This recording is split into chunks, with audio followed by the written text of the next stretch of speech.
It wasn't so much a question of whether senators will approve the $100 a month power bill credits, but what pot of money will be used to fund it.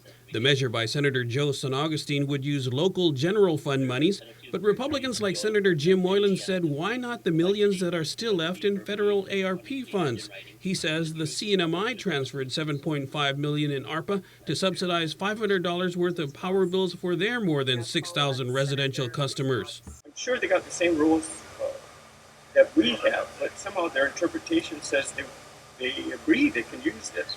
Now, Mr. Byrne, I'm sure you can assist me on this, please. Can you provide us with a clear evidence that we can use federal ARPA funds for this utility credit program? Administration Director Edward Byrne says it's not in the Treasury rules, and they don't want to risk having to pay back the $25 million it will cost. I can find no evidence, and maybe somebody else can go through it and point it out to me, but I can find no evidence that a rate increase caused by, or primarily caused by a war in Europe is authorized to be spent under federal funds in order to be offset by those federal funds. But Moylan says, what about the $15 million in ARPA funds the administration gave GPA last year to hold down rates? We did it before, but we can't do it now. How was that justified, but now it's not justified?